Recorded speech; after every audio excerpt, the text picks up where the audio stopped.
하나님 말씀 마가복음 14장입니다.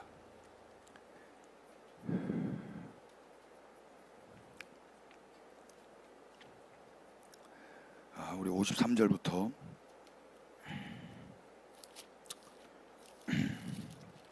59절까지만 한 목소리로 읽겠습니다. 건강하신 분들 다 같이 자리에서 일어나셔서 하나님 말씀 읽겠습니다. 다 같이. 그들이 예수를 끌고 대제사장에게로 가니 대제사장들과 장로들과 서기관들이 다 모이더라. 베드로가 예수를 멀찍이 따라 대제사장의 집들 안까지 들어가서 아랫사람들과 함께 앉아 불을 쬐더라. 대제사장들과 온 공회가 예수를 죽이려고 그를 칠 증거를 찾되 얻지 못하니 이는 예수를 쳐서 거짓 증언하는 자가 많으나 그 증언이 서로 일치하지 못함이라. 어떤 사람들이 일어나 예수를 쳐서 거짓 증언하여 이르되 우리가 그의 말을 들으니 손으로 지은 이 성전을 헐고 사흘 동안에 지으리라 하더라 하되 그 증언도 서로 일치하지 않더라. 아멘. 자리에 앉겠습니다. 우리는 지난 시간에 예수님의 나이스하지 못한 모습을 봤습니다. 성경은 우리 예수님을 영웅처럼 꾸미지 않았었죠.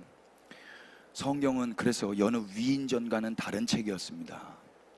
성경의 예수님은 나이스하지 못하셨고 오히려 나이브하셨죠. 우리의 메시아는 뭔가 정돈되거나 멋있지 않으셨습니다. 오히려 혼란스럽고 돌봄이 많이 필요해 보이셨습니다. 그렇다면 왜 성경이 이런 내용들을 고스란히 우리에게 공개하는 걸까요? 저는 이 모든 게 로마서 14장 4절 말씀에 근거해서 우리에게 교훈을 주시기 위함이고 그로 인해서 우리에게 위로와 소망을 가지게 함이라고 믿어졌어요. 신앙생활은 영웅담을 만드는 게 아니었습니다. 신앙생활은 생각처럼 그렇게 나이스하게 정돈되지 않습니다. 늘 고민이 있고 늘 지리멸렬하고요, 어수선하고 흐트러져 있고 혼란스러울 때가 더 많습니다. 산다는 것 자체가 그렇고 삶이 그렇습니다. 저만 그런가요? 지금 사모님이랑 저만 그런 것 같습니다. 분위기가. 그러나 우리는 예수님을 통해서 이런 나이스하지 못한 삶마저도 아름답다는 것을 배웠어요. 지지난주죠. 예수님도 기대셨습니다. 사람이 사람에게 기댄다는 거, 그거 구질구질해 보일 수 있지만요, 어느 사람이고 사람에게 기대지 않고 자라난 사람은 없습니다. 예수님도 기대셨습니다. 그리고 자기 마음속에 있는 걸 다 어린아이처럼 다 드러내셨죠.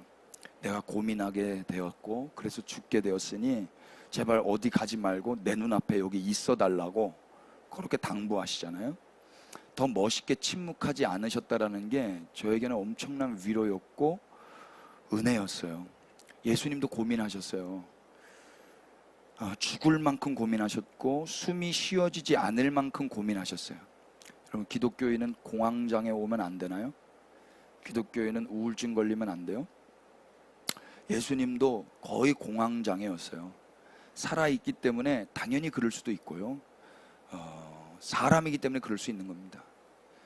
예수님도 절규하셨습니다. 절규. 어느 누가 절규가 없어야 된다라고 가르치던가요? 신앙생활 하면 절규가 없어야 된다고 혹시 말한다면 그분은 예수님을 모르는 사람일 거예요. 예수님도 땅에 엎드려져서 될 수 있는 대로 절규하며 간구하셨어요. 우리는 이러한 예수님의 모습을 통해서 은혜를 받습니다. 제가 지난주에 예술의 전당 전시회를 다녀왔는데 사진 몇 컷을 좀 보여드릴게요. 이 그림이 누구의 그림인지 한번 알아맞혀 보시겠어요? 한번 띄워봐 주세요. 근사한 멋진 신사의 모습입니다. 다음 사진이요. 이분도 아주 멋있는 신사죠. 다음이요. 이 네 장의 사진들, 혹시 이 화풍을 보시면서 혹시 누구의 사진인지, 누구의 그림인지 아시겠어요? 잘 모르시겠죠? 혹시 아시는 분 있으면 이상해지는 겁니다. 그럼 다음 그림은 어떤가 보세요. 초상화 하나를 보여드릴게요. 1895년도에 그린 자화상이고 초상화입니다. 사람이 있는데 여기 밑에가 이게 뼈입니다. 뼈, 팔뼈입니다. 그래서 제목이 팔뼈가 있는 자화상이에요. 자기 팔뼈겠죠. 자기 팔을 이렇게 했는데 뭔가 의미가 있어요. 계속 보면 볼수록 생각나게 하는 그런 그림입니다. 이거 누구 그림인지 아시겠어요? 다음 그림 한번 보실까요? 죽음이라는 그림입니다. 화풍을 한번 잘 봐보세요. 저 일렁이는 저런 그림들, 그 사람들 눈동자. 다음 그림이요. 질투라는 그림입니다. 저는 이 눈동자가 정말 질투라는 제목이랑 딱 어울린다 생각했어요. 다음 그림은 질투2입니다. 질투1, 질투2. 동공이 더 확대되죠. 저 두 사람이 이렇게 사귀는 게 질투가 나시는 것 같아요. 누군지 아직까지 모르겠어요. 다음 사진 보면 이제 거의 아실 거예요. 불안이라는 제목입니다. 불안. 사람들 눈동자가 다 확대되어 있고 콧구멍이 다 벌렁벌렁거리고 있어요. 불안입니다. 이래도 모르신다면 다음 그림을 보셔야 할 것 같습니다. 다음 그림. 절규라는 제목입니다. 절규. 1차 세계대전과 2차 세계대전을 지났던 노르웨이의 작가 에드바르 뭉크의 작품들이었습니다. 그 앞에 그림도 뭉크의 작품이에요. 지금 이 그림도 뭉크의 작품이고요. 제가 전시회를 보면서 몇 가지 느낀 게 있는데 그 중 하나를 좀 나누자면, 여러분, 근사하고 멋진 신사의 그림보다 불안, 질투, 죽음, 절규의 그림들이 작품이 됩니다. 지금까지 기억나는 작품이에요. 뭉크의 삶을 통해서 보니까요, 근사한 그림들은 그저 생계를 위한 돈이 되는 그림일 수는 있어요. 그러나 작품이 되진 않습니다. 지금까지 기억에 남을 만한 작품이 되진 않았어요. 그 절규가 작품을 만든다고요. 불안이 작품을 만드는 거예요. 뭉크가 이런 이야기를 남겼습니다. 다음 사진 한번 띄워보실래요? 더는 남자가 책을 읽고 여자가 뜨개질하는 장면을 그리지 않을 것이다. 숨쉬고 느끼고 고통받고 사랑하는 살아있는 인간을 그릴 것이다. 당신은 그 일상의 성스러움을 이해해야 하며 이 일상에 대해 사람들은 교회 안에서처럼 모자를 벗어 경의를 표해야 한다. 뭉크는 이제 더 이상 근사하고 멋있는 남자는 책 읽고 여자는 뜨개질하는 그런 그림 안 그린대요. 오히려 숨쉬고 느끼고 고통받고 사랑하고 살아있는 인간을 그릴 거라는 거예요. 그 일상을 그린대요. 그 일상이 뭐라 그래요? 경이롭대요. 성스럽대요. 그래서 거기서 교회에서 모자를 벗는 것처럼 그런 태도를 취해야 될 거라는 거예요. 일상이 어때요? 절규예요. 불안해요. 사람이 죽어요. 질투가 나는 삶이 계속 있어요. 이 일상이. 근데 이게 성스럽고 이게 경이롭다 이야기예요. 우리의 일상이 소중합니다. 머지않아 그 일상이 작품이 될 거거든요. 일상의 성스러움. 에드바르 뭉크의 말처럼 일상에서 경험하는 모든 희노애락은요, 우리가 경의를 표해야 할 것들입니다. 놀라지 마. 주님 저희 계십니다. 결국 하나님은 우리의 인생의 모든 일상들을 통해서 하나님 아버지의 소원으로 이끌어 가실 거예요. 하나님이 우리의 소원대로 내버려 두지 아니하시고 하나님 당신의 소원으로 우리를 인도해 가신다고요. 아버지의 소원이 뭐였죠? 영웅 되는 거든가요? 아니요. 아버지의 소원은 우리가 아이가 되는 겁니다. 어린아이가. 궁극적으로 그래서 신앙생활은 우리가 어린아이로 하나님과의 친밀함과 따뜻함과 평온함을 받는 거예요. 나이스한 영웅이 아니라 나이브한 아이가 돼서 말입니다. 우리의 메시아 예수 그리스도는 제자들에게 버림당하셨고 아버지께 거절당하셨고 자기 자신에게마저도 실망하셨을지 몰라요. 그러나 바로 그때가 하나님의 소원이 이루어질 수 있는 적기였습니다. 이게 바로 기독교에서 말하는 신앙생활이에요. 잘 나갈 때가 아니라 아무것도 못 나갈 때, 그때가 하나님의 소원이 이루어질 때라고요. 인간이 스스로 무엇을 해서 만족을 얻는 게 아니라는 걸 예수님이 당신의 삶을 통해서 계속 가르쳐 주시는 거예요. 친히 어린아이처럼 나이브해지시면서까지 우리에게 이 모든 가르침을 주시는 우리 주님은 역시 찬양받기에 마땅한 우리의 스승이시며 구주가 되십니다. 오늘도 그 예수님의 모습을 통해서 절규의 일상 속에서도 용기를 얻으시고 살아볼 힘을 얻으실 수 있기를 기대하면서 말씀을 준비했습니다. 드디어 오늘 본문은요, 예수님의 형이 떨어지는 날이에요. 형. 예수님은 사형 선고를 받습니다. 오늘 본문 말씀을 다시 한 번 더 보십시다. 오늘 본문은 53절부터 72절까지인데요, 우리가 시간 관계상 59절까지만 읽었습니다. 마가복음에서 계속해서 문학적으로 사용했던 기법이 있었어요. 그게 뭐죠? 샌드위치 기법입니다. 오늘 본문도 샌드위치 기법입니다. A, B, A 다시. 빵, 윗빵, 그리고 아래 고기, 그리고 아랫빵.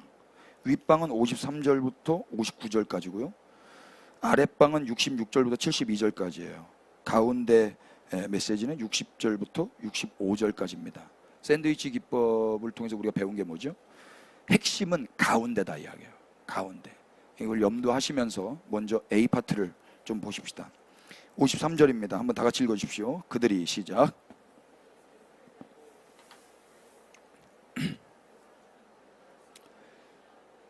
예, 이 문장 자체가 슬픕니다. 우리 예수님이 어떻게 되셨어요? 끌려가세요. 뭐 수레도 아니고 달구지도 아니고 예수님이 끌려가세요. 그리고 예수님이 끌고 가시는 분들은 다 유력한 사람들입니다. 힘이 있는 사람들이에요. 이때 베드로가 뭐 하죠? 54절. 베드로가 예수를 멀찍이 따라 대제사장의 집들 안까지 들어가서 아랫사람들과 함께 앉아 불을 쬐더라. 예수님이 끌려가도 멀찍이 따라가는 베드로, 가까이 따라가지 않아요. 조금 전까지만 해도 목숨 걸고 주를 위해 살겠다고 각오했던 베드로예요. 그런데 자기 눈앞에서 예수님이 끌려가시는데 멀찍이 따라간다고요. 여러분, 제가 끌려가면 여러분 다 멀찍이 따라오실 거죠? 알고 있어요. 이게 우리 인간들의 모습이에요. 우리는 예수님을 멀찍이 따라가요. 여기 혹시 저는 가까이 따라왔는데 이런 분 계세요? 그건 돌봄이 필요한 거예요. 여기서 우리는 섣불리 가까이 따라가야 한다라고 적용할 수 없어요. 이 말씀을 읽고 나는 가까이 따라가야지, 베드로처럼 살지 말아야지, 그건 유아 같은 적용하지 마시길 바라요. 우리는 겸손하게 우리의 민낯과 우리의 약함을 인정해야 할 것입니다. 이게 우선이에요. 오늘 우리는 어떻게 그리스도의 몸된 교회가 되었죠? 우리가 어떻게 성도가 되었고 그리스도인이 되었습니까? 어떻게 거듭났습니까? 우리가 예수님을 가까이서 바짝 쫓았기 때문입니까? 아니잖아요. 우리는 다 베드로처럼 모두 예수님 끌려가시는데 다 멀찍이서 따라갔던 자들이에요. 아니면 아예 안 따라갔던 사람들이고, 우리는 무서웠고요, 두려웠고요, 겁이 많은 겁쟁이들이었어요. 우리는 예수님보다 우리가 우선이었던 사람들입니다. 우린 다 그런 존재들이에요. 베드로의 행동을 좀만 더 보세요. 멀찍이 따라가서 대사장의 집들 안까지 들어갔는데 누구와 함께 있다 그러죠? 아랫사람들과 뭐 하고 있어요? 불을 쬐고 있어요. 먼저 여기 아랫사람이라고 번역한 헬라어는요, 아래라는 뜻의 휘포와 벳사곡이라는 뜻의 에레소의 합성어예요. 그래서 여기서 말하는 아랫사람은 노를 젓는 하위 벳사공을 의미합니다. 그러니까 벳사람들 중에서도 노예처럼 노를 젓는 벳사공이 있었는가 봐요. 그 사람이 바로 이 아랫사람들이에요. 그 사람들과 함께 지금 베드로가 쭈그리고 앉아 있는 거예요. 여러분, 과거에 베드로는 배를 가지고 있었던 사람이에요. 배를 소유했었어요. 그는 하위 뱃사공이 아니라 배의 주인이었어요. 그런 그가 배와 그물을 모두 버리고 예수님을 따라 제자로 살겠다고 나섰는데 현재 하위 뱃사공들과 함께 앉아 있는 거예요. 얼마나 비참했을까요? 예수님을 따랐으면 위에 사람들과 함께 있어야 되는 거 아닙니까? 그런데 예수님을 따른 결과가 지금 아랫사람들과 함께 앉아 있는 거란 말이에요. 더욱이 그는 지금 불을 쬐고 있다 그러죠. 여기 우리말 불이라고 보니까 헬라어 푸오스는요, 불이 아니라 빛입니다. 신약 성경을 제가 조사해 보니까 62회가 사용됐는데 전부 거의 다 빛으로 번역했습니다. 빛 말고는 광명, 빛이란 뜻이죠. 이런 식으로 사용됐고, 마가복음에서는 딱 한 번 사용됐어요. 딱 한 번 사용됐는데 불이라고 번역을 한 거예요. 너무 아쉬웠습니다. 푸오스, 이 헬라어 단어는 마가가 의도를 가지고 쓴 단어인 것 같아요. 무슨 의도일까요? 빛 대신 예수님을 따르던 베드로가 현재는 다른 빛을 쬐고 있는 걸 말하고 싶은 것 같아요. 그 다른 빛은 이내 꺼지고 마는 모닥불 빛이에요. 그걸 쪼그려서 하위 뱃사공들과 함께 째고 있는 베드로의 처지, 얼마나 궁색입니까? 인간은 아무리 제 힘으로 예수님을 따른다고 큰 소리 쳐도 결국 아랫사람들과 함께 앉아 있을 수밖에 없고, 참빛을 따른다고 호언장담을 해도 결국 잠시 있다가 꺼지고 마는 빛을 쬐일 뿐인 거예요. 이게 인간의 현실입니다. 그렇기에 신앙생활을 인간의 각오와 인간의 결단으로 해서야 되겠습니까? 신앙생활이 내가 결단해서 시작하고 내가 각오해서 시작하면 되겠냐 말이에요. 그게 안 된다. 그 결과는 쭈그려 앉아서 가짜 빛을 쬐고 있는 형국이 되는 건데. 55절부터 59절 보실래요? 대제사장들과 온 공회가 예수를 죽이려고 그를 칠 증거를 찾되 얻지 못하니 이는 예수를 쳐서 거짓 증언하는 자가 많으나 그 증언이 서로 일치하지 못함이라. 어떤 사람들이 일어나 예수를 쳐서 거짓 증언하여 이르되, 다 같이 58절 시작. 우리가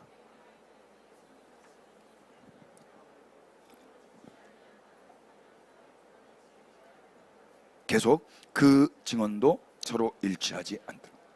예. 여기 인간들의 중요한 허점을 하나 더 고발하고 있는데요. 인간들은 어떤 존재입니까?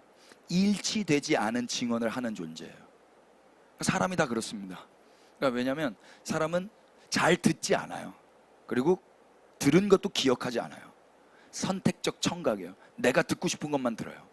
오늘 메시지 끝나고 나서도 여러분 뭉크만 기억하실 수도 있어요. 다른 거 기억 전혀 못하실 수 있고. 여기도 보세요. 유대인들은 두 증인이 필요했습니다. 그래야만 어떤 형을 집행할 수가 있어요. 근데 지금 일치되는 증언이 없는 거예요. 이 사람은 이 소리하고 저 사람은 저 소리하고, 여기도 일치되지 않고 여기도 일치가 되지 않고. 인간의 청력과 집중력, 인간의 기억력은 믿을 것이 못된 것입니다. 요한복음 2장 19절로 한번 가보셔서 과연 뭐가 진짜인지 한번 확인해 볼까요? 다 같이 요한복음 2장 19절 시작. 예수께서 대답하여 이르시되 너희가 이 성전을 헐라 내가 사흘 동안에 일으키리라. 여기 이렇게 북마크 해놓으시고 마가복음 14장 58절에 우리가 그의 말을 들으니 손으로 지은 이 성전을 내가 헐고 손으로 짓지 아니한 다른 성전을 사흘 동안에 지으리라 하더라. 이 카더라 통신이에요. 사람들은 뭐라고 말했죠? 네가 헌다 그랬잖아. 그리고 네가 세운다 그랬잖아. 이렇게 말을 한 거예요. 근데 또 다른 사람들이 아닌데 내가 듣기에는 아닌데 이게 일치가 안 됐던 거예요. 진짜는 뭐냔 말이에요. 요한복음 2장 19절에 따르면 누가 헐어요? 예수님이 헐어요? 너희가 헐어요? 너희가 허는 거예요. 너희가 헐어. 그래서 예수님이 그 인간들의 손에 죽는 거거든요. 그러니까 사람들은 예수님이 말했는데도 불구하고 그게 기억하지도 못하고 그걸 제대로 알아듣지도 못하는 존재들이란 말입니다. 이런 사람을 믿을 수 있겠어요? 없죠. 역시 사람들은 잘 듣지도 않고 기억하지도 못해요. 경청하지도 않고 명심하지도 않아요. 성경은 계속해서 인간의 이러한 연약함을 폭로하고 있는 것입니다. 그런 사람들이 어떻게 바른 길을 걸어갈 수 있겠습니까? 어떻게 생명의 길을 스스로 걸어갈 수 있겠냔 말이에요. A의 이야기를 보실까요? 마가복음 14장 66절부터 72절까지요. 비슷한 내용입니다. A와 A니까 베드로는 아랫뜰에 있더니 대제사장의 여종 하나가 와서 베드로가 불 쬐고 있는 것을 보고 주목하여 이르되 너도 나사렛 예수와 함께 있었도다 하거늘 베드로가 부인하여 이르되 나는 네가 말하는 것이 무엇인지 알지도 못하고 깨닫지도 못하겠노라 하며 앞들로 나갈새 여종이 그를 보고 곁에 서 있는 자들에게 다시 이르되 이 사람은 그 도당이라 하되 또 부인하더라.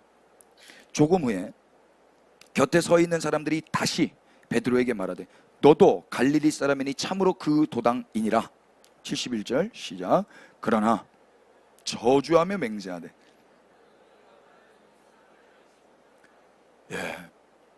베드로가 여전히 아래쪽에 앉아 있었어요. 근데 그때 여종 하나가 등장하죠. 여기서 우리말 여종이라고 보니까 헬라어는요 파이스트케라는 단어인데 파이디온 아시죠? 파이디온이 어린 아이거든요. 그러니까 그 어린 아이의 여성형이에요. 그러니까 어린 소녀라는 뜻입니다. 작은 아이예요. 그리고 여성 노예라는 뜻도 있습니다. 작은 꼬마 아이들을 그렇게 수종들게끔 했던가 봐요. 지금 그 꼬마 소녀가 베드로를 주목해서 이야기를 한 거예요. 뭐라고 했죠? 너도 나사렛 예수와 함께 있었도다. 베드로는 어른입니다. 근데 이 어린아이가 베드로를 향하여 너도라고 말했다고요. 그럼 뭐라고 그래야 돼요, 여러분? 만약에 기쁨이가 저한테 너 김민규 이러면 제가 뭐라고 말해야 돼요? 뒷걸음질 쳐야 돼요? 도망가야 돼요? 아니야 이래야 돼요? 혼내야죠. 그렇게 말하는 거 아니라 가르쳐줘야죠. 지금 베드로는 그러고 있습니까? 베드로는요 뒷걸음질 치고 있어요. 뭐가 이렇게 베드로를 무섭게 했을까요? 그 어린아이가, 여자아이가 반말 찌그러게 하면서 너도 그 도당이야 이렇게 말했을 때 베드로는 뭔가 겁에 질려 있단 말이에요. 한글 성경에는 안 나와 있지만 헬라어 원어 성경에는 그 다음에 그리고 수탉이 그때 울었다 라고 나와 있어요. 첫 번째 울은 거예요. 첫 번째 울음. 69절 보세요. 여종이 그를 보고 곁에 서 있는 자들에게 다시 말합니다. 이제 베드로가 말을 안 먹으니까 옆에 사람들에게 뭐라고 말해요? 이 사람은 그 도당입니다 이렇게 말한 거예요. 그랬더니 70절에 또 부인하죠. 이 또라는 말도 다시라는 헬라어랑 똑같은 단어예요. 다시 세 번을 반복하는데, 조금 후에 곁에 서 있던 사람들이 이제는 아이가 아니라 그 사람들이 베드로에게 한꺼번에 말하는 겁니다. 너도 갈릴리 사람이야. 참으로 그 도당이야. 한꺼번에. 그랬더니 베드로가 저주하고 맹세합니다. 극단적으로 손사래를 치는 거예요. 나는 너희가 말하는 이 사람을 알지 못해. 베드로가 이렇게까지 망가졌어요. 결국 저주했고 맹세했고 부인했어요. 베드로는 어른이에요. 결혼도 했고 부양할 가족도 있었고 배도 소유할 정도로 스스로 자립한 어부였어요. 힘은 누구에게 뒤지지 않았을 것이고요. 패기도 예수님의 제자들 중에서는 단연 으뜸이었죠. 그리고 예수님의 제자들 중에서 베드로는 리더였습니다. 그런 그가 지금 소녀의 말 한마디로 시작한 이 메시지, 너도 그 도당이다. 그 말에 겁이 질려서 거짓말을 하고 저주와 맹세까지 하고 있어요. 그것도 반복해서 3번이나. 나이로도 신분으로도 힘으로도 여러모로 베드로가 월등할 수 있어요. 그런데 지금 베드로는 무서워하고 두려워하고 겁먹었어요. 뭐가 베드로를 이렇게 겁쟁이를 만들었을까요? 한마디로 하면 죽음입니다. 죽을 것 같은 거예요. 제일 무서운 거예요. 내가 시인하면 죽을 것 같은 거예요. 그러니까 아니야 저주하고 맹세까지 한 거예요. 누가 이 두려움과 사망의 몸에서 건져낼 수 있죠? 베드로가 결단하면 되나요? 여자애가 말했을 때 다시 말하면 내가 멋있게 말해줘야지. 이 기집애 어디서 배운 말버릇이야. 사람들이 말할 때 큰 목소리로 내가 다시 말해줘야지. 나는 인간 스스로, 인간 힘으로 불가능해요. 해보셨어요, 여러분? 시험, 저는 이게 제일 넌센스예요. 믿음이 만약에 내 거라면, 믿음의 주도권이 내가 있다면 왜 내 가슴이 이렇게 뛰지? 오디션만 보면 심장이 덜렁덜렁한 거예요. 시험만 보면 심장이 덜렁덜렁한 거예요. 그러니까 믿음이 내 거라면 내 마음대로 컨트롤할 수 있어야 될 거 아니에요. 내 게 아닌 거예요. 내게 선물인 거예요. 주인은 따로 있었어요. 베드로 자기 마음 자기가 컨트롤도 못해요. 그래서 어떻게 이야기가 끝나요? 72절입니다. 다 같이 읽어보십시다. 닭이 시작. 닭이 곧 두 번째 울더라. 이에 베드로가 예수께서 자기에게 하신 말씀, 곧 닭이 2번 울기 전에 네가 3번 나를 부인하리라 하심이 기억되어 그 일을 생각하고 베드로가 울어요. 말씀이 기억나서 울었어요. 그러면 돼요? 운다고 뭐가 달라져요? 말씀이 기억난다고 뭐가 달라져요? 베드로 어떡하죠? 저는 말씀이 기억나면 달라지는 줄 알았어요. 눈물 한 바가지 흘리고 나면 뭐가 달라지는 줄 알았어요. 아무것도 안 달라져요. 잘못했어요 싹싹 빌고 달라질 줄 알았어요. 아무것도 안 달라져요. 이걸 몇 번 하다 보니까 더 이상 못 하겠어요. 더 이상. 죽는 게 두려워서 소녀 앞에서도 예수님을 부인하며 저주한 베드로. 이미 물은 엎질러졌어요.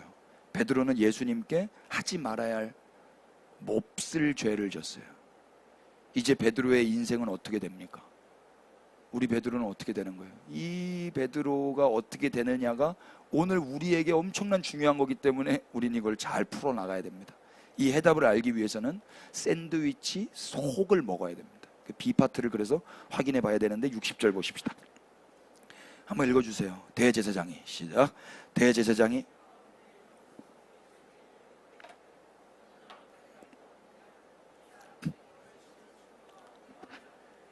첫 번째로 예수님이 신문을 당하시죠. 사람들이 너를 치는 증거가 어떠한가? 이게 무슨 말이에요? 하나같이 사람들이 한마디씩 하는데 예수님을 고발하고 예수님께 불리하게 작용할 수 있는 말들이었겠죠. 예수님이 상함을 받을 수 있는 말들이었는데, 그런데도 예수님은 대꾸하지 않으시고 자기를 변호하지 않으셨어요. 그래서 대제사장이 그렇게 말했던 거거든요. 예수님은 이때 침묵하시죠. 지난주에 뵀던 그 혼란스러움은 예수님께 이제는 보이지 않아요. 그 나이브함이 일을 한 거예요. 예수님은 사람들의 비난과 거짓 증거 가운데서도 잔잔한 바다 같으세요. 멋있어요.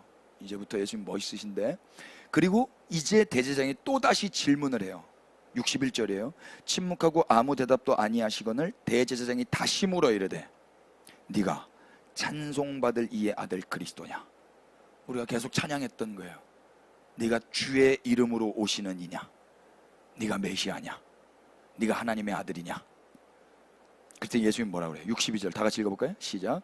예수께서 이르시되 내가 그니라.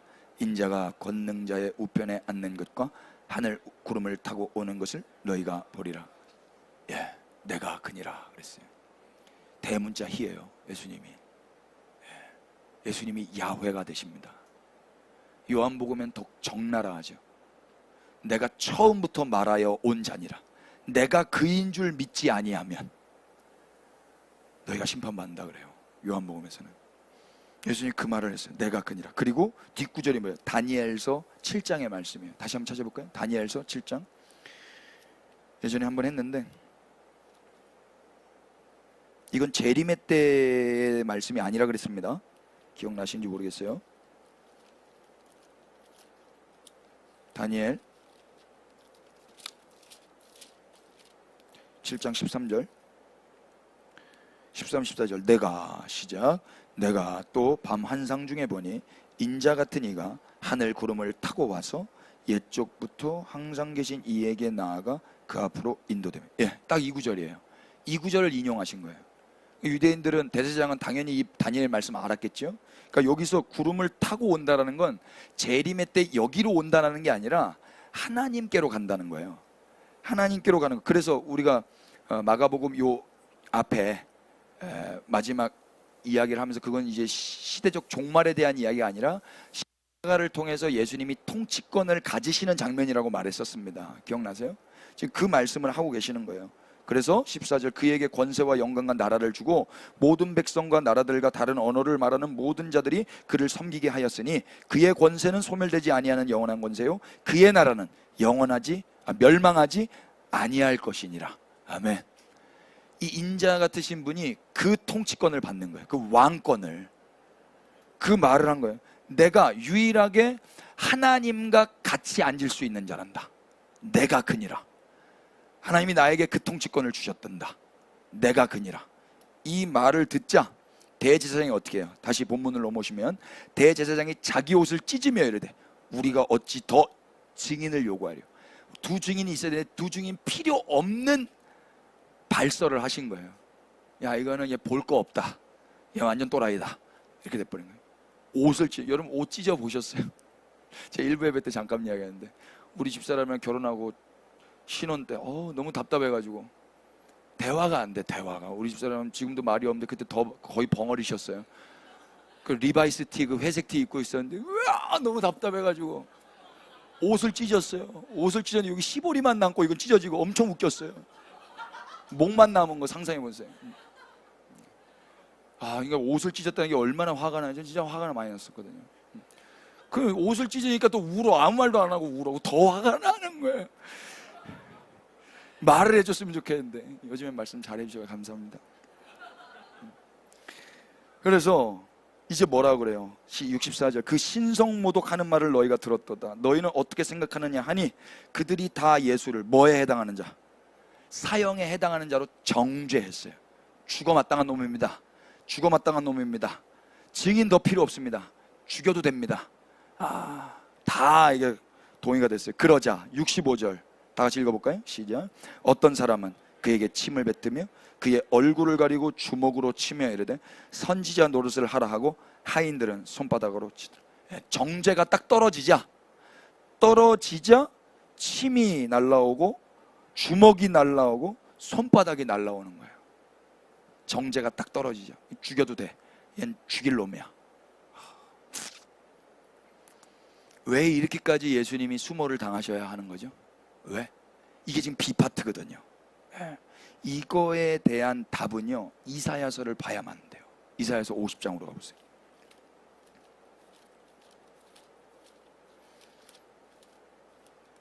지금 샌드위치 구조를 잘 기억하시면서 말씀을 잘 따라오세요. 1절. 나 여호와가 이같이 말하노라. 내가 너희의 어머니를 내보낸 이혼 증서가 어디 있느냐? 내가 너를 체주에게 너희를 팔았느냐? 보라, 너희는 너희의 죄악으로 말미암아 팔렸고 너희의 어미는 너희의 배역으로 말미암아 내보냄을 받았느니라. 우리 하나님께서 이혼 증서 써주신다 안 써주신다? 하나님이 이혼 증서 안 써주셨어요. 하나님이 직접 팔았어요? 하나님은 안 팔았어요. 하나님 이혼 안 하고 싶으신 분이에요. 팔고 싶지 않으신 분이라고요. 그런데 어떻게 된 거예요? 지들이 지들 죄악으로 말미암아 팔린 거예요. 인간의 죄가요. 2절. 내가 왔어도 사람이 없었으면 내가 불러도 대답하는 자가 없었으면 어찌 됨이냐? 내 손이 어찌 짧아 구속하지 못하겠느냐? 내게 어찌 건질 능력이 없겠느냐? 보라, 내가 꾸짖어 바다를 마르게 하며 강들을 사막이 되게 하며 물이 없어졌으므로 그 물고기들이 악취를 내며 가라여 죽으리라. 내가 흑암으로 하늘을 입히며 굵은 배로 덮느니라. 이게 무슨 말이에요? 하나님의 능력에는 문제가 없다라는 거예요. 하나님의 능력에는 문제가 없었는데 인간들의 죄악이 스스로 자멸했다 이야기예요. 그러면 그래, 그러면 니넨 그렇게 살아, 난 나대로 살게, 이렇게 하나님이 헤어지세요?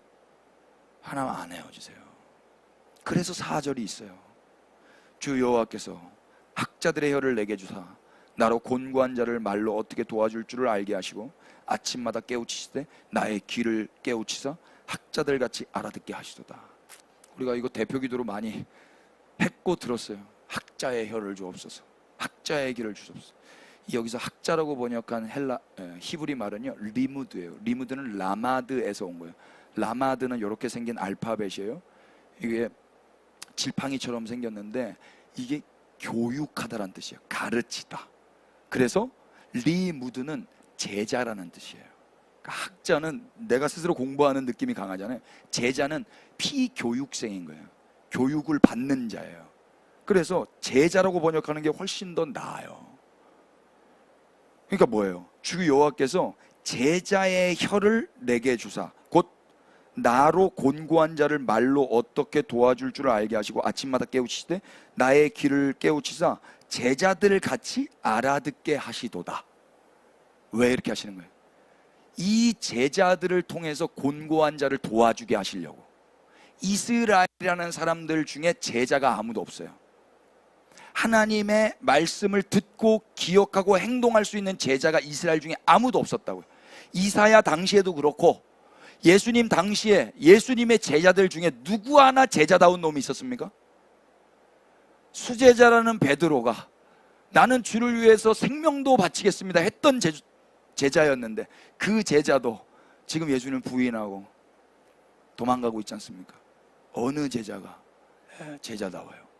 유일한 제자는 예수 그리스도 한 분밖에 없습니다. 소망 없는 제자들을 어떻게 하나님이 구원해 내시는가?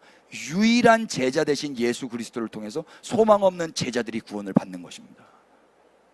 이게 하나님의 이야기예요. 이게. 그래서 5절 보세요.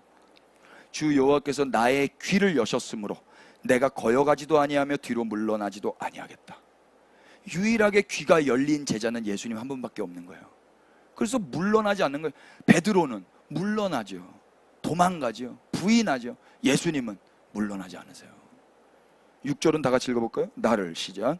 나를 때리는 자들에게 내 등을 맡기며 나의 수염을 뽑는 자들에게 나의 뺨을 맡기며 모욕과 침뱉음을 당하여도 우리 예수님 아까 사형에 해당하는 정죄가 딱 떨어지자 어디서 손이 날라오고 주먹이 날라오고 침이 날라왔다고요. 하인들까지도 때렸다고요. 그런데 뒤로 물러나시나요? 등을 맡기시죠. 수염 뽑아, 뺨 때려, 침 뱉어, 나 안 가릴게. 왜 그런 거예요? 귀가 열렸기 때문인 거예요. 혀가 풀렸기 때문인 거예요. 내가 그니라. 이렇게 말하신 분은 우리 예수님 한 분밖에 없으십니다. 예. 제자답지 않은 베드로를 도우시고 또 우리를 도우시고 깨우치시고 알아듣게 하시기 위해서 예수님이 홀로 제자가 되셔서 제자의 혀와 제자의 귀와 제자의 삶을 사시는 거예요. 그 어느 누구도 경청하지 않았고 깨닫지도 못했고 기억하지도 못했어요. 베드로도 그랬고 이스라엘도 그랬고 우리도 그랬습니다. 그러나 예수님은 다르셨습니다. 예수님은 제자의 혀로 침묵하실 때는 침묵하시고 선포하실 때는 선포하시죠. 우리를 위해서는 자기를 내가 그라고 시인하시고 자기를 위해서는 자기를 부인하세요.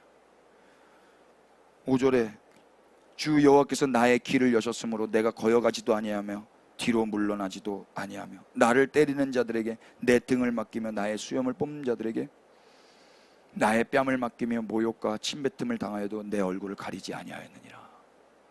이분이 예수님이십니다. 유일하게 귀가 열린 제자는 어떻게 살아요? 거역하거나 뒤로 물러나지 않아요. 그냥 매 맞아요. 이유가 뭐죠? 유일한 제자이기 때문에 그런 거예요. 예수님마저도 뒤로 물러나면 이 세상은 어떻게 돼요? 소망 없는 거예요. 당신의 제자의 삶으로 인하여서 가짜 제자들을 진짜 제자가 되게 하시려고 예수님이 보내졌기 때문에 이 사명을 감당하시는 거란 말입니다. 우리가 어떻게 제자라고 살 수가 있어요? 우리가 뭘 잘했습니까? 제자 훈련 이수에서 제자 되는 거예요? 그게 무슨 교회예요? 인간이 뭘 해가지고 제자가 되는 거라면 예수님이 무슨 필요가 있어요? 은혜가 뭐가 필요해요? 그건 공식대로만 하면 되는 거 아닙니까? 인가율대로만 하면 되는 거 아니에요? 자판기처럼 100원 넣으면 뭐 나오고 1000원 넣으면 뭐 나오고 내 열심을 넣으면 제자 자격증 나오고. 우리는 넣었던 게 비겁함이고 배신이고 부인이고 도망침이고 겁먹음밖에 없잖아요. 우리는 그걸 넣었는데 결과는 제자가 됐단 말이에요. 결과는 자녀가 됐고 구원을 받았고 거듭났고 당신의 백성이 됐단 말입니다. 이게 어떻게 이 비약적인 결과가 나온 거예요? 이 사이에 누가 있었던 거예요? 예수 그리스도가 귀가 열렸고 예수 그리스도의 혀를 받아서 내가 그니라. 그리고 나를 때려도 뒤로 물리치지 않으셨기 때문에 이 은혜를 우리가 느닷없이 예기치 않게 본의 아니게 받는 거란 말입니다. 이게 기독교입니다. 예수님은 유일하게 주 여호와의 음성을 들을 수 있는 귀가 열리신 분이셨고 주 여호와의 말씀을 전하실 수 있는 혀를 받으신 분이셨어요. 어느 인간도 그렇지 않았어요. 어느 인간도 그렇게 살지 않았어요. 예수님만 하셨어요. 그 결과 곤고한 모든 자가 도움을 받고 어리석은 모든 자가 깨우침을 받는 거예요. 불교인들처럼 스스로 돌을 닦아서 깨우는 거 아니에요. 명상하고 요가해가지고 깨우쳐지는 게 아니란 말입니다. 사람들은 잘 듣지도 못하고 기억하지도 못해요. 예수님은 그러나 다 들으시고 다 기억하세요. 베드로는 부인했지만 예수님은 시인하셨어요.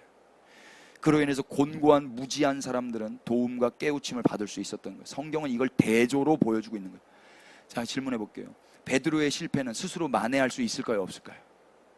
우리 인간들의 실패, 우리 인간들의 실수, 인간들의 범죄함 스스로 만회할 수 있습니까? 없습니까? 기독교는 스스로 곤고한 인생의 문제를 해결하라고 충고하지 않아요. 만약 목회자가 그런다면 그건 기독교 목회자 아닙니다. 기독교는 스스로 가장 두려운 죽음의 문제를 너 스스로 해결해봐 라고 말하지 않는다고요. 어떻게 해요, 인간이? 사람은 잘 듣지도 못하고 기억하지도 못하는데, 사람은 말한 것도 지키지 못하는데, 사람은 오직 예수님의 순종과 예수님의 승리에 의해서 모든 죄와 모든 실수에서부터 만회를 받는 것입니다. 오늘 본문의 구조를 다시 한번 잘 기억해 보세요. A와 A 다시 파트. 여기서도 베드로와 사람들은 기억하지 못했고 예수님을 멀찍이 따라갔고, 요 밑에서는 완전히 부인했고, 이게 A와 A 다시예요. 그 가운데 B 파트에 무슨 이야기가 있어요?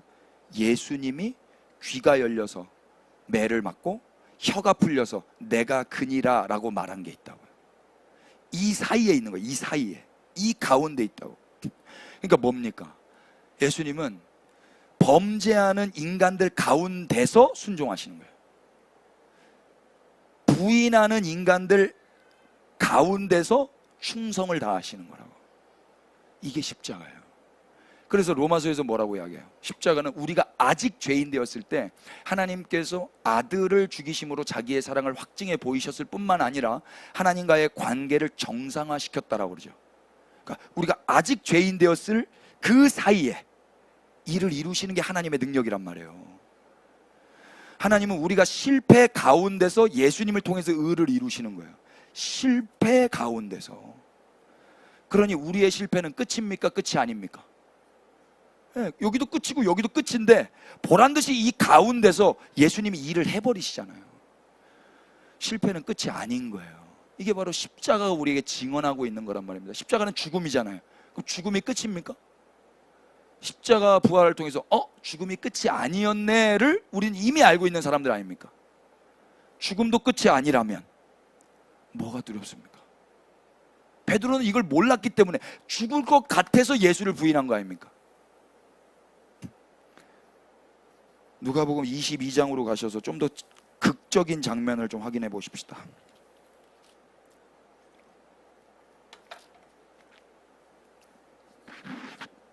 (22장) 56절부터 62절까지가 병행 구절인데 시간 관계상 61절만 62절까지 다 같이 주께서 시작.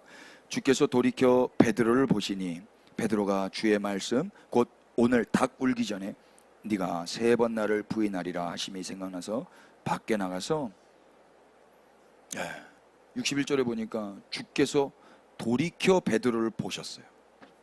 베드로를 보셨어요. 예수님의 눈빛이 어땠을 것 같으세요? 계속 묵상해 봤어요. 예수님 눈빛이 어땠을까? 세상에서 이런 눈빛을 본 적이 없기 때문에 전혀 생각이 안 돼요. 뭔가 대화가 있어야 가늠이라도 하는데 전혀 없으니까 너무 힘들었어요. 막 쥐어짜서 상상해 봤어요. 막 째려봤을 것 같아요. 저 새끼 저거 저럴 줄 알았다고 그러면서 저 배신자 같은 놈 저거. 예수님 안 째려봤을 것 같지 않으세요? 예수님이 분노에 찬 눈빛으로 표독스럽게 쳐다보셨을까요? 너 내가 믿었는데 너 맞아. 저는요, 예수님께서 우리는 다 알 수 없는 그 넉넉한 미소와 너그러운 관용의 눈빛을 보내셨을 것 같아요. 한번 상상해보세요. 이게 되나 여러분? 옆에 사람들 한번 바라보세요. 그 눈빛으로다가 우리 이수표 권사님 그건 그냥 이렇게 한 거 아니에요? 강시? 권사님 놀리지 않기로 결심했는데 우리의 결심은 놀려도 돼요? 이런 거네, 이런 거. 윙크는 하지 않아줬으면 좋겠어.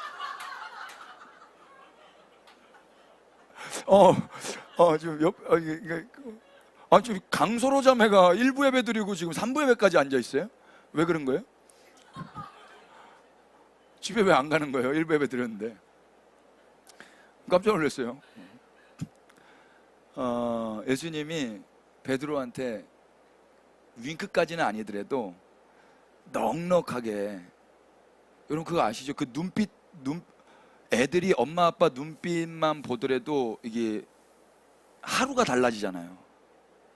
그런 거 아세요? 하루가 달라져요. 여러분 뭐 직장 다녀보셨으면 아시면 여러분 직장 상사의 눈빛만 달라도 하루가 다르지 않던가요? 네? 아니에요? 저는 이러시는 것 같아요. 예수님, 너의 배신이 너의 운명이 되지 않게 할 거야. 베드로는 지금 쫄아 있어요. 베드로는 지금 아무것도 할 수 없어요. 패닉. 자기한테도 실망이고 예수님 볼 면목도 없는데 예수님 봐버렸어. 근데 예수님의 눈빛이 내가 생각했던 눈빛이 아니야. 사람은 다 자기 나름의 생각이 다 있거든요. 내가 했던 거에 저분이 저렇게 반응하겠지라는 생각이 다 있잖아요. 그런데 예수님을 봤는데 예수님의 눈빛이 그게 아닌 거예요. 너 배신했어? 그런데 너의 배신이 너의 운명이 되게 하지 않으려고 내가 지금 매 맞고 있는 거야. 그게 십자가야. 나의 죽음이 죽음으로 끝나지 않듯이 너의 배신도 배신으로 끝나게 하지 않겠다. 예수님의 죽음이 죽음으로 끝납니까? 안 끝나죠. 예수님의 죽음은 죽음으로 끝나지 않고 생명으로 끝나요. 그런 것처럼 똑같이 베드로의 죽음과 같은 이 배신이 죽음으로 끝나게 하지 않겠다라는 눈빛으로 쳐다보셨을 것 같다고요. 이게 기독교예요. 예수님을 부인하고 참된 빛이 아닌 것을 따랐던 죄인들, 당장 나의 추위를 해결하고자 이내 꺼지고 마는 모닥불을 의지하면서도 죽음이 두려워서 영원한 생명을 주시는 예수님을 부인한 쇳덩어리들, 그들의 운명은 어떻게 되는 겁니까? 자기가 죄 지은 거에 합당한 죄값을 받고 죽으면 그만입니까? 아니면 죄값을 받았으니까 이제 나 사람답게 살아도 되지 큰 소리 치면 되는 겁니까? 둘 다 아니에요. 스스로 깨달아서 울고 회개하면 해결할 수 있어요? 그럴 수 없어요. 찬송 받으실 이의 아들 되시는 그리스도 예수께서 홀로 순종하셔서 십자가 지심으로 해결되는 것입니다. 유일하게 제자다운 삶을 사신 예수님 덕분에 귀가 열리고 혀가 열리셔서 하나님의 음성을 듣고 하나님의 말씀을 선포하신 그 예수님 덕분에 베드로도 또 우리도 다시 살 기회를 얻는 것입니다. 제자의 혀를 받고 제자의 귀가 열려서 하나님의 음성을 듣고 기억하고 말을 하면 어떻게 된다 그래요? 수염 뽑히고 침뱉음 당하고 결국 십자가에서 죽임 당하죠. 그 결과 그러나 우리가 죄사함을 얻는 거예요. 죄사함, 아무 공로 없이. 베드로가 어떻게 참된 빛을 다시 쬐을 수 있을까요? 이 모닥불만 쬐고 있던 자가 어떻게 다시 참된 빛 대신 예수님을 다시 따라갈 수 있을까? 이게 쉽지가 않습니다. 여러분, 어저께까지 막 죄 짓고 사람 찌르고 막 했는데 여기 와가지고 거짓말처럼 예배 짠 잘 드릴 수 있어요? 전 예배 인도자로서 청년 때 이게 제일 힘들었거든요. 그래서 일주일 동안 내 삶을 정돈하고 내 삶을 깨끗하게 하는 게 그게 너무 힘들어서 예배 인도를 안 하고 싶더라고요. 그러니까 난 자격이 없는 자라는 걸 알기 때문에 연기를 할 수는 없고, 연기를 하더라도 이게 한두 번이지, 한두 번은 하는데 이걸 매주 해야 되는데 이게 어떻게 하냔 말이에요. 맨날 메이크업하고 이게 되냔 말이에요. 내가 역겨워요. 내가 나를 바라보는데. 그러니까 못한다고요. 그냥 이 불만 쬐고 싶어요. 이 빛이면 충분하다 싶어요. 저 빛을 감히 따라갈 수가 없다고요. 겸손을 떠는 게 아니라 그냥 그런 존재라는 걸 알아버렸기 때문에. 근데 어떻게 따라가지? 우리가 지금 어떻게 빛을 따라가고 있는 거예요? 잘했기 때문에 따라가는 거예요? 골로새서 1장 말씀으로 가십시다.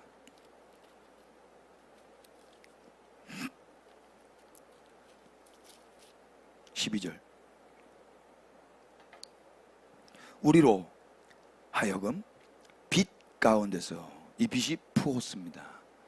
성도의 기업의 부분을 얻기에 합당하게 하신 아버지께 감사하게 하시기를 원하노라. 무슨 말이에요? 빛 가운데 성도의 기업의 부분을 얻기에 합당하게 인간들이 했어요? 아버지가 했어요? 아버지가 하는 거예요. 그러니까 선물로 받는 거다 이야기입니다. 그래서 감사가 있는 거예요. 그래서 교회는 뭐만 있냐면 감사가 있는 거예요. 더 나아가서 그가 뭐 했어요? 그가 우리를 흑암의 권세에서 어떻게 했대요? 건져냈어요. 여러분, 흑암이라고 해서 빛이 없는 게 아니에요.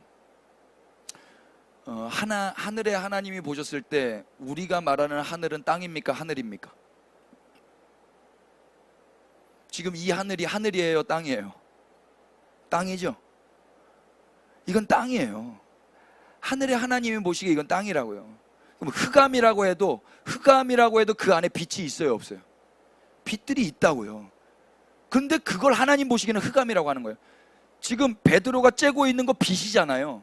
근데 그걸 흑암이라고 한다고요. 근데 거기서 베드로가 내가 여기 있으면 안 되지 뿅 이렇게 가는 거예요? 아니라 그거 건져내는 거라고요. 그분에 의해서 여긴 흑암이야. 이거 빛이라고 믿어? 이거 믿을 거야? 이게 따뜻해? 이게 너에게 뭘 보게 해주는 거야? 이거 아니야. 잡아서 옮겨주시는, 이걸 구원이라고 하는 거예요. 이걸 보세요. 그가 우리를 흑암의 권세에서 건져내사 그의 사랑의 아들의 나라로 옮기시는 거예요. 누가 옮기세요? 내가 옮겨? 그분이 옮겨요? 그가 옮긴다고. 그가. 그래서 14절 다 같이 읽어보십시다. 시작. 그 아들 안에서 우리가 속량 곧 죄사함을 얻었다. 아멘. 회개해서 죄사함을 얻어요? 울어서 죄사함을 얻어요? 인간이 뭘 해서 제사함을 얻는 게 아니라 그 아들 안에서 하나님이 하시는 거예요. 하나님과 그 아들의 공로로 말미암아 우리는 그냥 여기서 여기로 옮겨진 거란 말입니다. 그러니까 뭐밖에 없어요? 감사와 찬양과 자랑밖에 없다고요. 이걸 예배라고 그러고 이걸 전도라고 한단 말입니다. 그 방법론을 전하는 게 아니라고요. 내가 했으면 방법론을 전하죠. 내가 한 게 아니야. 죄인이 빛 가운데서 성도의 기업을 어떻게 얻어요? 우리가 흑암의 권세에서 어떻게 건져져요? 다 전적인 은혜입니다. 베드로처럼 우린 다 모닥불이 생명의 빛인 줄 알고 쭈그려 앉아서 살던 자들이었어요. 그런데 하나님이 예수 그리스도를 유일하게 귀를 열고 혀를 푸셔가지고 순종하게 하시고 충성되게 하셔서 우리를 건져내신 거예요. 그 아들 안에서 위치가 이동됐고 신분이 변화가 된 것입니다. 우리가 뭘 했어요? 우리는 그저 부인했죠. 그렇지만 예수님은 시인하셨어요. 우리가 제자다웠어요? 우리는 제자답지 못했어요. 예수님만 제자다우셨어요. 이게 기독교 신앙의 핵심입니다. 기독교는 인간의 철저한 연약함과 죄악 가운데서 하나님이 예수님을 통해 인간을 구원하시는 이야기인 거예요. 또한 기독교는 예수님의 제자라고 해서 실수하지 않거나 넘어지지 않는 걸 말하지 않아요. 완벽한 게 신앙생활 하는 게 아니란 말입니다. 다 넘어지고 다 실수합니다. 아멘 합시다. 그러나 그 실수가 끝이 아니라고 말해 주시는 거예요. 하나님은 인간의 실수가 끝이 되지 않기 위해서 일을 하시는 아버지세요. 그게 아버지라고요. 너 넘어졌어? 괜찮아. 다시 해봐. 책임은 내가 져. 너 끝난 것 같아? 아니야. 내가 다시 시작하게 해줄게. 다시 해봐. 좋으신 아버지라고요. 인간이 죽음의 공포를 어떻게 극복하죠? 우린 다 베드로 같았습니까?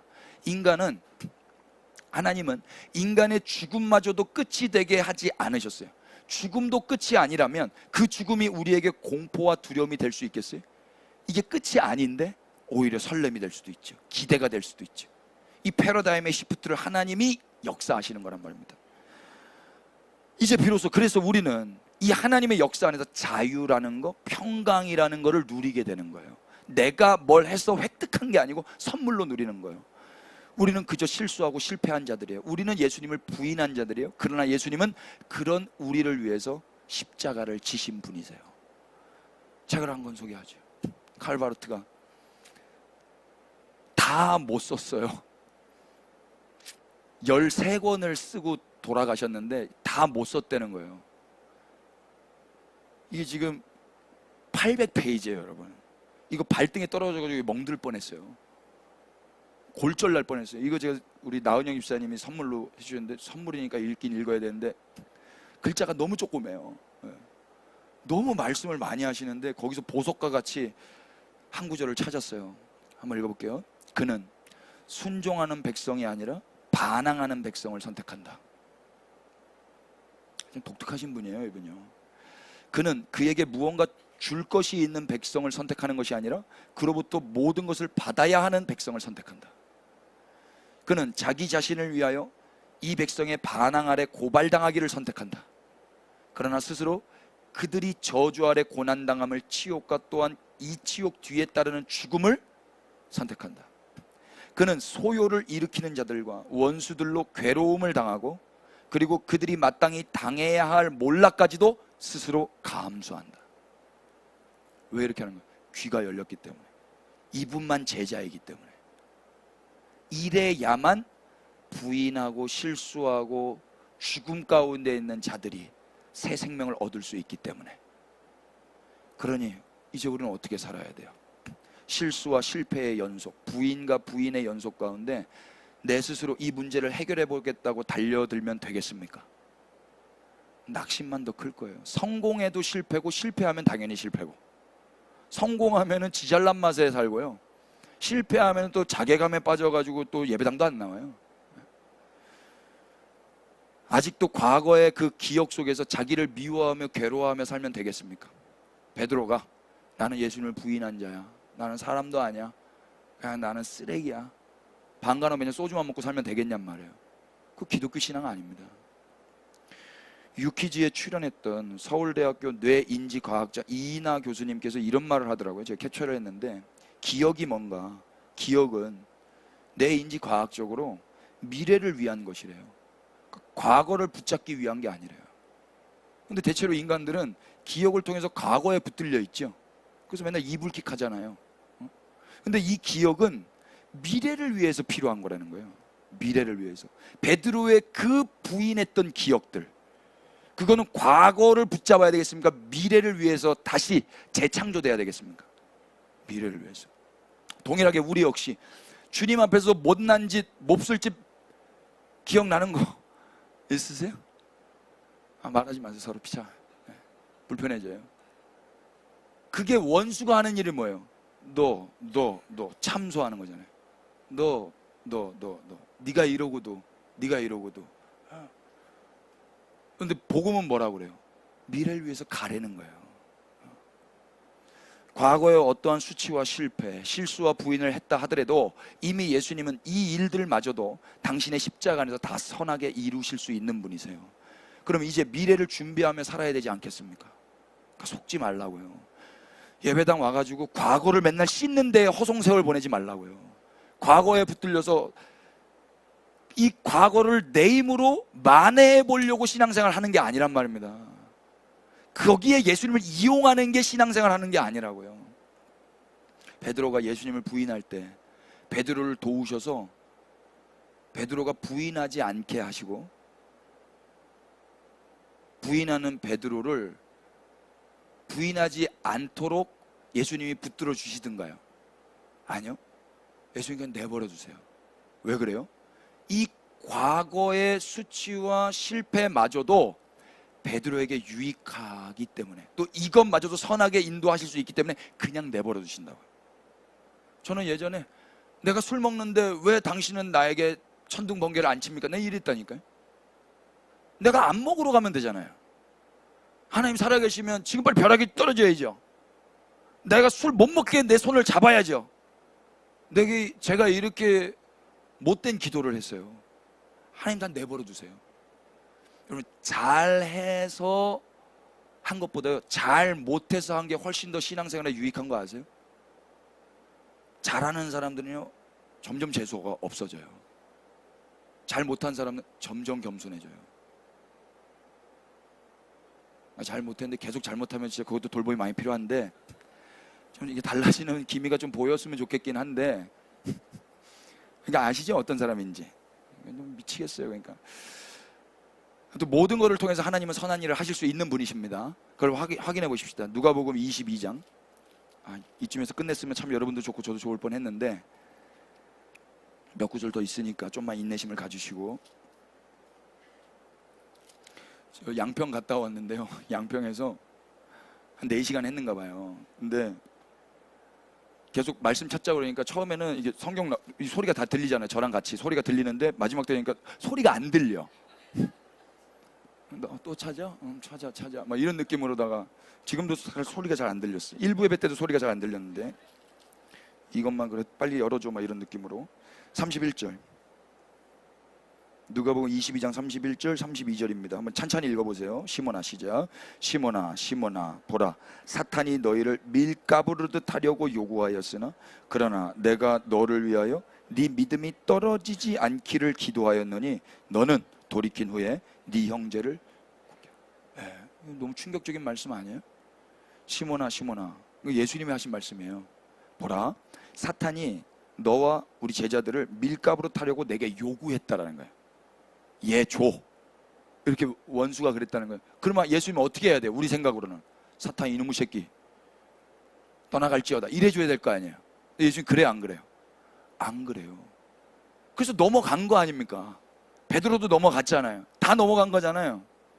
그렇지만 예수님 뭐래요? 32절 그러나 내가 너를 위하여 네 믿음이 떨어지지 않기를 뭐 했대요? 기도했대요. 베드로가 기도해서 돌아오는 게 아니에요. 예수님이 기도하세요. 그래서 실패도 허락하시는 거예요.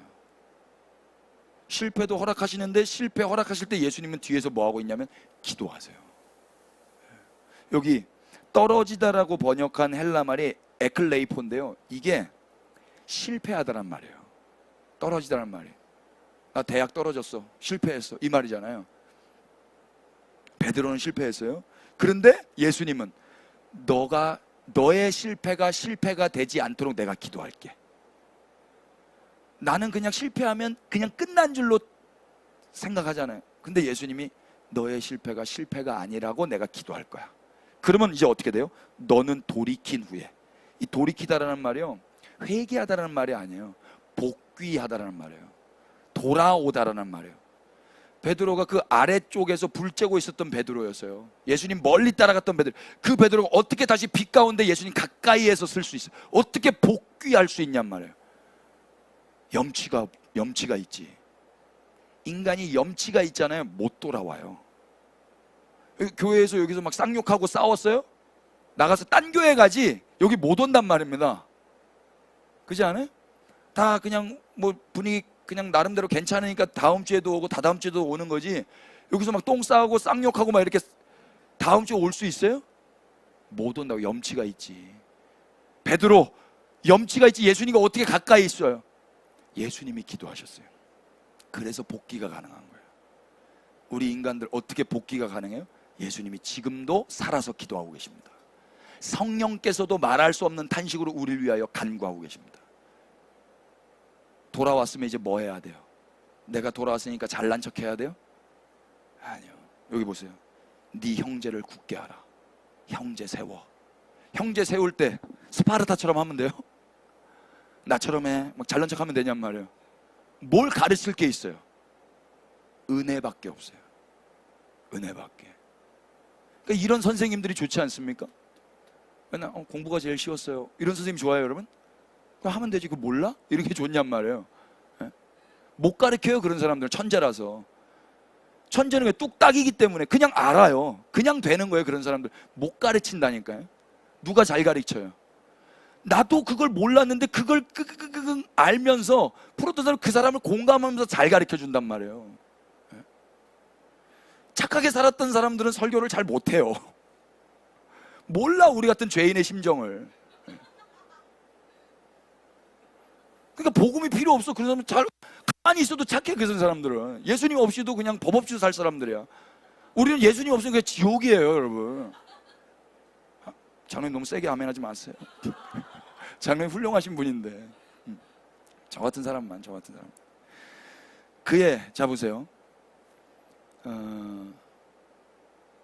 예수님께서 십자가에서 다 이루시고 예수님이 베드로를 사랑하시기 때문에 다시 복귀를 할 수가 있는 거예요. 그래서 실패한 베드로라도 다시 돌아올 수가 있는 겁니다.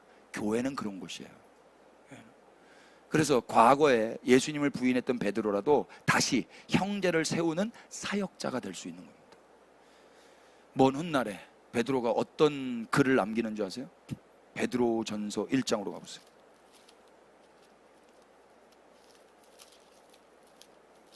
이렇게 은혜 받은 베드로, 우리 베드로가 끝나지 않았어요. 다시 회복됐어요. 그래서 이런 편지를 남기는 거예요. 1장 3절입니다. 찬찬히 잘 주목해서 읽어보세요. 시작. 우리 주 예수 그리스도의 아버지 하나님을 찬송하리로다. 그의 많으신 긍휼대로 예수 그리스도를 죽은 자 가운데서 부활하게 하심으로 말미암아 우리를 거듭나게 하사. 아멘. 베드로가 제일 처음에 뭐예요? 찬송부터예요. 우리 주 예수 그리스도의 아버지 하나님을 찬송하리로다. 그의 많으신 긍휼대로 예수 그리스도를 죽은 자 가운데서 뭐하게 하심으로, 예수 그리스도를 부활하게 하심으로 우리를 뭐하게 했대? 거듭나게. 인간이 거듭나는 데 있어서 인간이 한 일이 있다 없다? 없다. 여기 말씀대로 베드로가 뭐라고, 자기가 여기서 거듭남이라는 걸 너무 종교적으로 내세적으로만 상상하지 마세요. 베드로는 거듭났어요. 두 번째 새 생명, 새 인생을 산다고요. 이 사람은 부인했고 실패했고 죽어마땅한 사람이에요. 그런데 지금 사역자가 됐단 말입니다. 형제를 세우는 편지를 쓰고 있단 말이에요. 거듭난 거예요. 어떻게 내가 거듭났는가? 여기 그대로예요. 그의 많으신 긍휼대로 예수 그리스도를 죽은 자 가운데서 부활하게 하심으로 우리가 거듭났다는 거예요. 이게 공식을 파격적으로 끊어내 버리시고 하나님의 조치에 의해서 선물로 주신 거듭남입니다. 인간이 이렇게 해서 거듭나는 게 아니라, 나는 거듭날 수 없는 상황이었는데 예수님이 부활해서 내가 거듭나는 거라고요. 이게 논리가 맞냔 말이에요. 비논리죠. 그러니까 찬송이 되는 거예요. 그러니까 내가 했으면 내가 찬송을 받지요. 내가 안 했기 때문에 나를 거듭나게 하신 그분을 찬송하는 거라고요. 실패하고 부인했던 베드로지만 예수님의 순종과 예수님의 기도로 다시 형제를 세우고 있는 베드로를 보세요. 그는 가장 먼저 하나님을 찬송해요. 그리고 그가 거듭난 원인을 자기에게서 찾지 않죠. 먼저 하나님의 긍휼하심 때문이라고 그러고 예수님의 부활하심 때문이라고 고백하고 있어요. 부활은 그래서 예수님의 죽음이 끝이 아니라는 걸 보이신 하나님의 능력이 되는 것입니다. 이처럼 예수님의 부활은 베드로의 실패한 첫 인생마저도 실패로 끝나지 않게 하시고 다시 두 번째 인생을 살게 하시는 거예요. 이 예수님의 부활은 동일하게 오늘 실패한 우리의 인생 또한 다시 살게 하시는 하나님의 능력이 됩니다. 아멘입니까? 여기에 소망이 있는 거예요.